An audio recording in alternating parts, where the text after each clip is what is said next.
Alô, alô. Obrigado, gente. Olá, boa tarde a todos. Boa tarde. Boa tarde. Prazer a vocês. Meu nome é Luiz Miadaire, eu sou diretor de Identidade Digital, Secretaria de Governo Digital, Ministério da Economia. Sou servidor público federal, responsável pela implantação da identidade digital no país. Um dos responsáveis, né?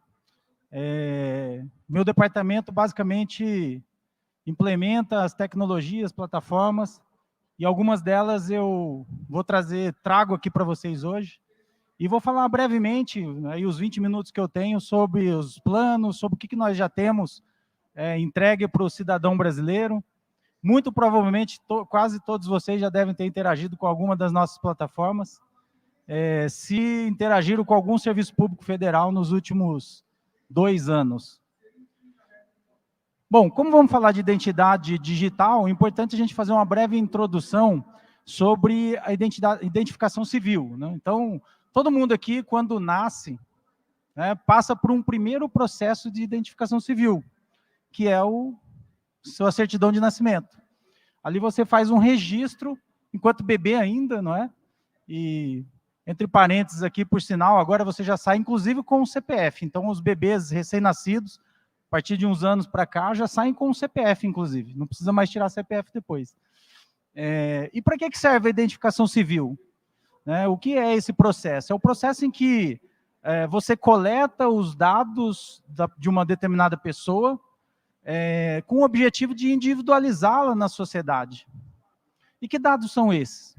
O seu nome, é criado um número para você, por exemplo, o CPF, a data de nascimento, o nome do seu pai, o nome da sua mãe, e outras características com o objetivo que esse conjunto de dados te individualize, né? E alguns órgãos, algumas entidades têm a incumbência de coletar esses dados, de tratar e de armazenar esses dados.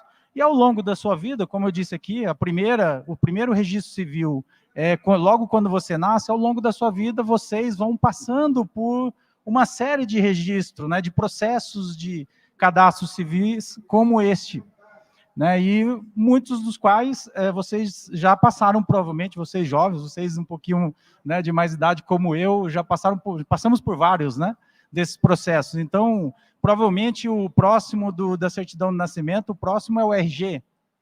Todo mundo vai lá na Polícia Civil do seu estado, tira foto, coleta as digitais, não é isso? E outros dados, e recebe um documento chamado RG.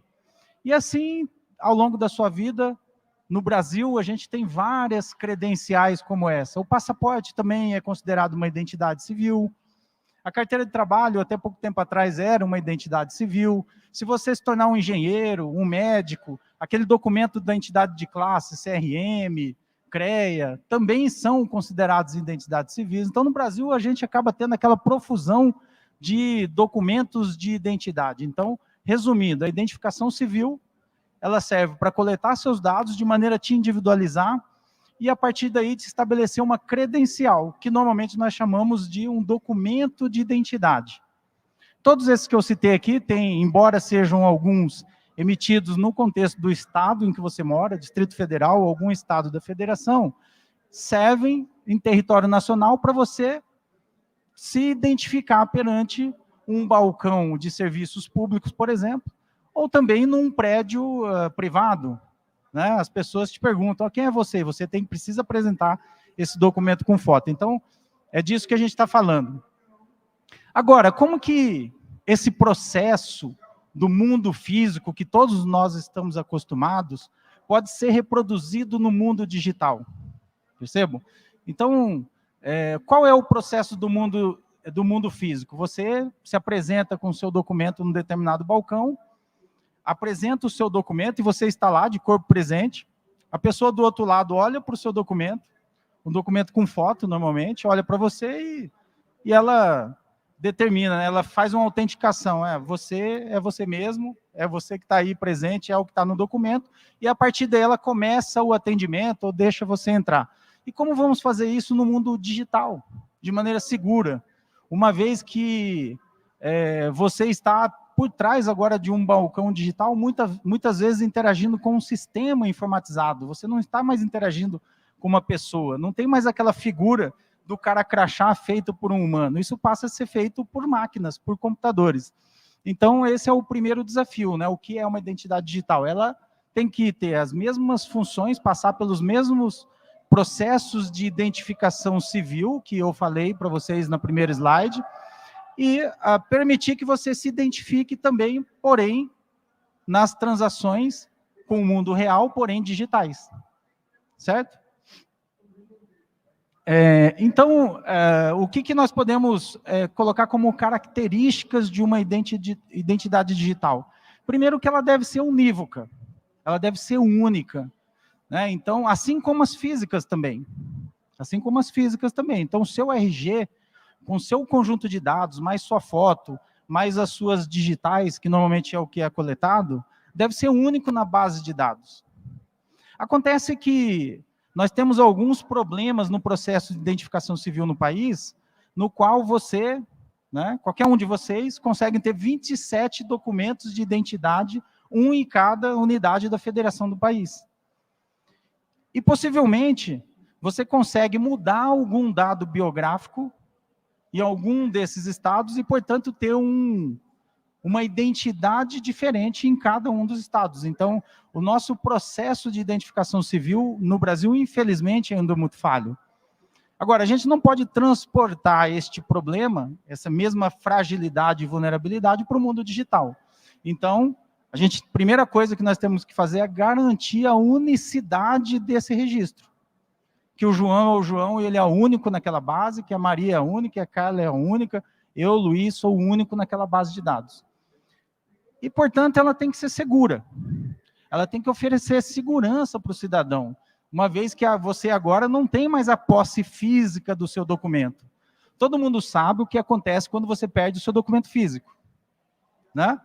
Quantas vezes alguns de vocês talvez tenham passado por isso? Esquecido o documento físico em algum lugar, ou perdido, ou ter tido o seu documento furtado, né? Isso dá um problema, uma dor de cabeça, tem que fazer BO.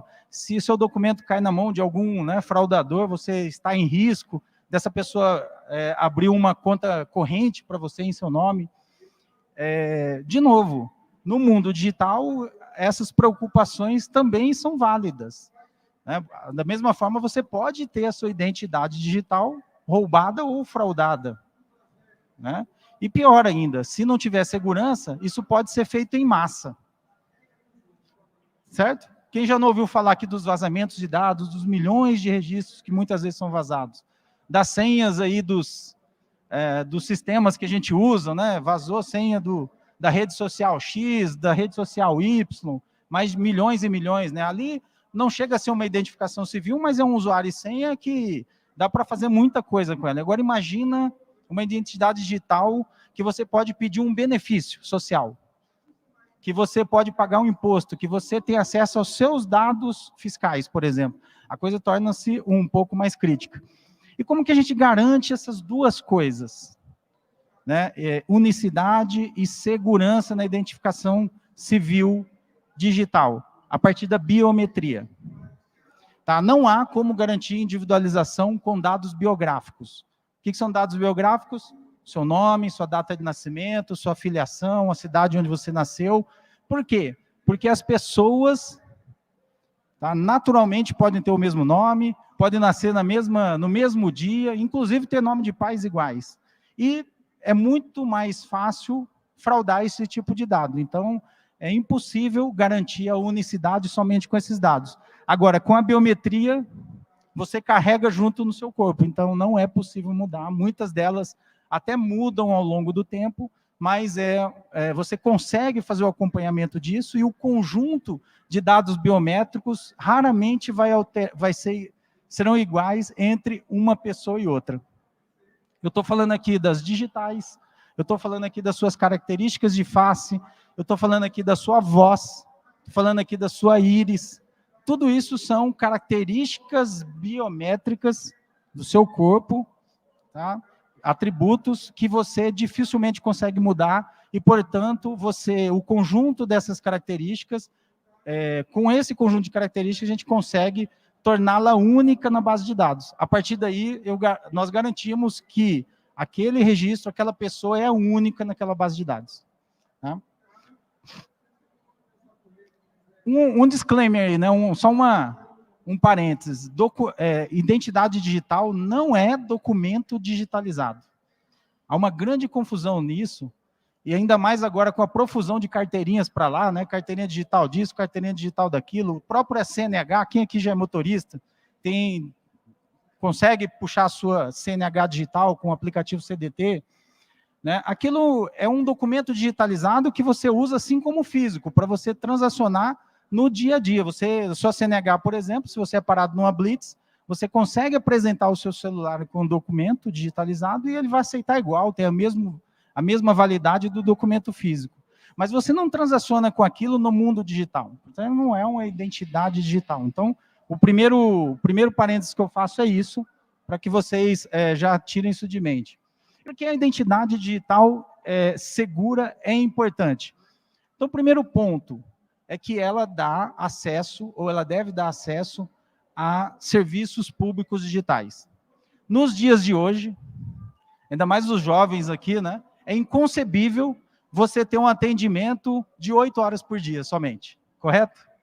É inconcebível você ter um atendimento somente em dias úteis.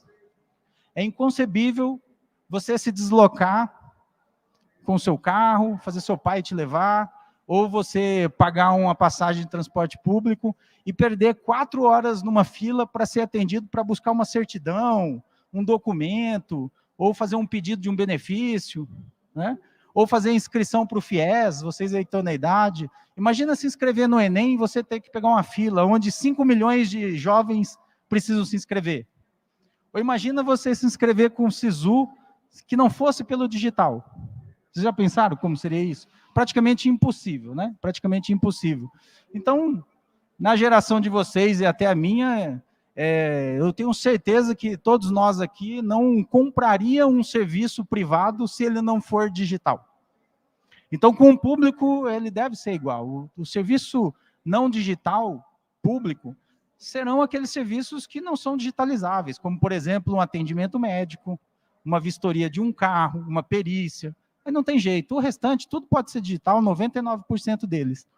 Então, e para isso que ele é importante. E um segundo ponto que eu destaquei é o combate à fraude e à privacidade do cidadão, a garantia de privacidade. Por isso que a identidade digital é importante. Seria muito lindo, né, se a gente pudesse oferecer todos os serviços sem você ter que se identificar. Tudo 100% confiável, você pudesse entrar num sistema digital sem colocar o seu login e sua senha, por exemplo. Né? Porque é um atrito, vocês concordam? É um inconveniente você ficar gravando usuário, senha, não é isso? É mais porta aberta para todo mundo entrar lá e fazer a inscrição do Enem por você, de buscar o seu imposto de renda por você, de pedir um benefício no INSS por você, um seguro-desemprego, sendo que você nem está precisando de repente. Já pensou? Então, para combate a fraudes, uma identidade digital segura é muito importante. E, principalmente, pessoal, garantir a privacidade sobre os seus próprios dados. Voltando ao assunto de vazamento. Poxa, é muito chato quando acontece isso e a gente fica sabendo que os nossos dados estão na mão de bandidos. Que os nossos dados foram fuçados ou foram visualizados por outras pessoas que você não autorizou. Quando você recebe uma ligação do telemarketing, ele já sabe toda a sua vida. Isso é muito ruim. Isso é muito chato. Isso é falta de privacidade, que, aliás, acabou de se tornar, via Constituição e emenda constitucional, um bem, né, pessoal e uma garantia constitucional sobre a privacidade dos seus dados. E a melhor forma de você garantir isso é dar o poder para vocês próprios. Você tem acesso aos seus dados, você tem visualização e transparência sobre os seus dados e você compartilha-os com quem quiser. E é dependendo do serviço que você quer acessar, seja num serviço público, seja num serviço privado. Então, para isso, dada essa introdução, que ele já está até me colocando o tempo ali, eu vou acelerar aqui, nós vamos entrar um pouquinho no que é, então, a plataforma GovBR. A plataforma GovBR hoje, vocês podem entrar aí, gov.br, vocês já vão enxergar. Nós temos a conta GovBR, o aplicativo o canal web para serviços e notícias e a assinatura GovBR. Vou falar um pouquinho sobre cada um para vocês. Primeiro ponto é a conta, ali tem um QR Code, vocês conseguem acessar o link de toda a explicação, depois vocês podem fazer isso.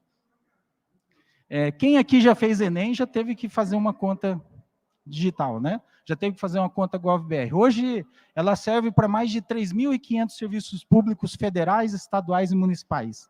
Né? Esse ano, a nossa meta é avançar pelos estaduais e municipais, os serviços, mas os federais, os grandes serviços, eu vou falar aqui do serviço de educação, basicamente, que está mais aí na idade de vocês, todos eles, desde o Enem, passando pelo SISU, FIES, ProUni, todos eles estão conectados a essa conta digital. Atualmente, a gente faz 3 tipos de identificação. Tá? 3 tipos de identificação e elas variam conforme o nível de maturidade e segurança que elas dão. Então, eu não preciso ter uma senha super forte para determinados tipos de serviço, que não envolve sigilo, que não são passíveis de fraude. Tá? Então, eu consigo dar uma conta apenas com a sua validação biográfica. Você informando para a plataforma o nome da sua mãe, a sua data de nascimento, alguns dados previdenciários, que em tese só você sabe, mas mesmo assim tem uma certa vulnerabilidade porque outras pessoas podem, com uma engenharia social, né, ou um vazamento de dados, obter esses dados de vocês. Isso é a conta bronze. Ela já dá acesso a 95% dos serviços públicos que nós temos conectados. E depois vem a conta prata e ouro, que aí sim, a gente já começa a validar a biometria de vocês. Então, a partir do aplicativo GovBR, você faz uma validação facial em que eu faço 2 processos sobre a biometria de vocês. Primeiro, a vivacidade, o liveness. Tá? Ali, por meio de inteligência artificial e tirando múltiplas selfies, a gente entende que você está vivo, que você é uma pessoa, não é uma foto, por exemplo. Você poderia estar apontando para uma foto sua, um fraudador, por exemplo.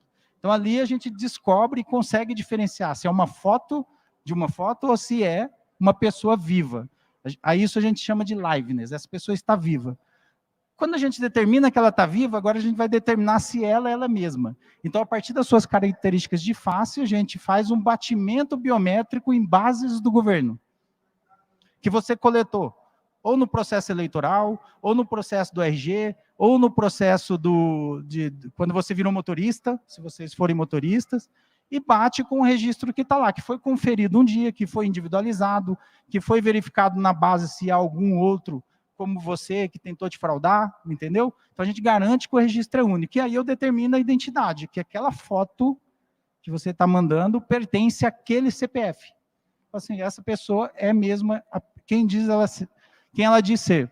Para isso, a gente tem alguns níveis de identificação de bases diferenciadas no governo que te dão ou o nível prata ou o nível ouro sendo a mais alto grau de segurança, por ser bases amplas, que pegam cidadãos de todo o país, acima de 100 milhões de pessoas, e individualizadas, registros que cada um deles é batido perante os outros 100 milhões de registros, para garantir que ele é de fato único. Se, na comparação, um deles for igual, os 2 são retirados da base e aí vai se aplicar uma diligência, né, local para verificar se é mesmo uma fraude, uma tentativa de fraude, ou pode ser um erro, algum problema de processamento. Quais serviços você pode acessar com essa conta? Então, eu separei alguns, mas, por exemplo, o Enem, vocês tiveram que apresentar ali a carteirinha de vacinação, por exemplo. Então, Conect SUS, serviços de saúde. Daqui a pouco vai cair o seu prontuário digital de saúde ali no Conect SUS. Abono salarial, hoje é um serviço utilizado por mais de 30 milhões de pessoas todo mês no país.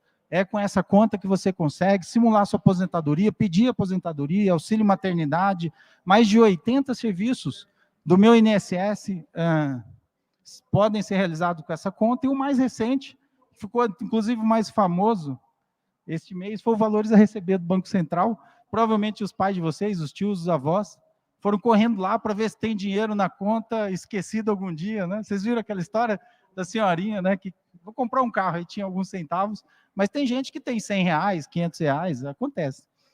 E também é possível somente com valores a receber, e neste caso, somente conta prata e ouro. Por quê? Porque você, a partir desse serviço, você passa a ter acesso a dados, por menor que sejam, mas valores monetários a que você tem direito.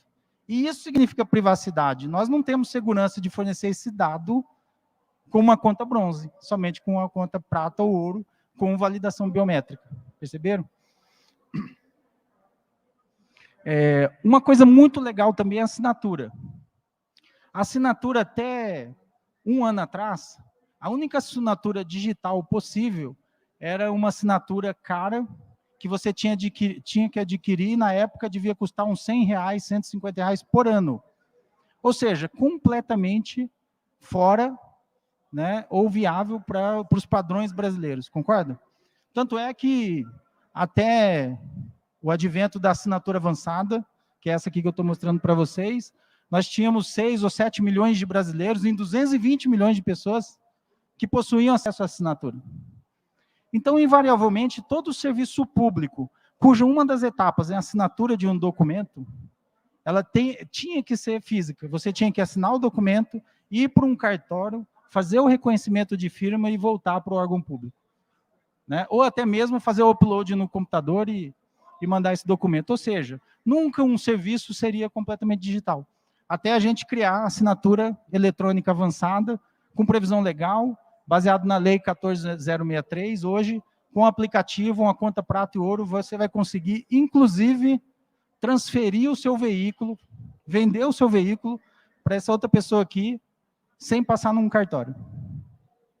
Você vai poder assinar uma procuração para mim, junto à Receita Federal, para eu fazer ser o seu procurador nos serviços fiscais que você tem na Receita Federal. Tudo isso sem ter que ir num cartório, sem reconhecer firma, apenas na palma da sua mão, com assinatura digital, baseado numa identidade digital segura. Porque quando você passa, voltando, né, pelos processos de identificação seguros, eu consigo garantir que você é você. Então, se você assinou, está assinado, eu vou confiar digitalmente naquela assinatura e vou entregar o serviço digital para você. E o aplicativo, o que é possível fazer?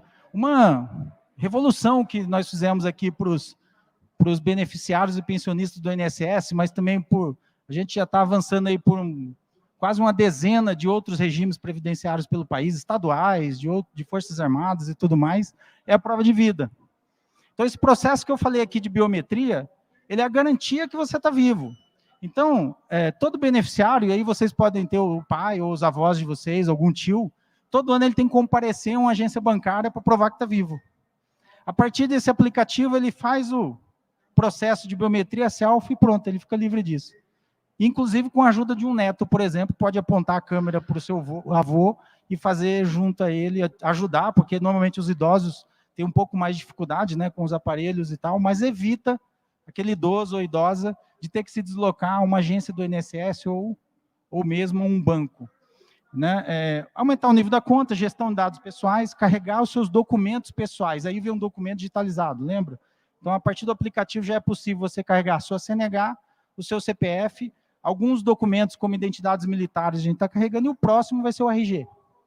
O próximo documento que vem é o RG. Então, a partir do momento que você for lá na Polícia Civil, emitiu o RG, ele já vai aparecer aqui no seu documento. Isso, em um ano, a gente já deve estar carregando todos os RGs do país, que vai ser único, com um número único, que é o próprio CPF. Aquele número do RG acabou, o número do RG agora é o CPF, então aquele que você nasceu e já recebeu na sua certidão de nascimento, vai te acompanhar ao longo da vida toda, em todos os documentos que você precisar ao longo da sua vida. Seja o primeiro o RG, e com certeza a gente vai avançar pela CNH e outros, e o CPF, já há legislação para isso, ele tem que ser considerado o número único. Passaporte. Esses são alguns números para vocês entenderem. Já são 128 milhões de brasileiros que possuem uma conta. Tenho certeza que todos aqui já possuem. 5,6 milhões de assinaturas digitais já foram realizadas nessa plataforma. São 250 milhões de autenticações com sucesso todo mês nessa plataforma. Né? Não pessoas, mas autenticações. 20 milhões de usuários ativos no app e 3,6 mil serviços públicos conectados a essa conta. É muita coisa que já pode fazer lá. E para finalizar, os desafios, né? Então, esse ano e os próximos anos, a gente precisa consolidar essa identidade como a única e segura para o brasileiro. E aí eu estou dizendo avançar por serviços privados também. Né? Igual você loga com o Google no varejo virtual, você vai poder logar com o GovBR e acreditando nessa identidade, e o lado de lá do balcão que está te vendendo vai falar, poxa, se ele logou com o GovBR, ele é ele mesmo, a partir dos níveis de segurança. Então vai ser muito mais seguro para ambas as partes esse relacionamento também entre privados. A privacidade, a gente precisa avançar nisso, transparência, entregar os dados para quem está bem identificado e, por último, ganhar a confiança de vocês, dos cidadãos, para que usem e abusem, e assim a gente avance pela economia digital nesse país, que tem muito ainda a avançar, né? Perto dos países mais desenvolvidos. A gente tem a quarta economia mais ligada à internet no planeta, não sei se vocês sabiam disso. Mais de 140 milhões de pessoas acessam a internet nesse país todos os dias. Então, embora a gente tenha pessoas ainda excluídas, a gente tem um contingente enorme de milhões de pessoas que podem fazer uso de serviços digitais e certamente vai melhorar demais a experiência para quem ainda não pode, para quem ainda não é incluído, assim nos balcões. Tá? Então, pessoal, agradeço. Aqui estão meus contatos e meu nome. Fico à disposição de vocês para outras dúvidas, vou descer ali e a gente pode conversar. Tá bom? Muito obrigado aí pela atenção de vocês.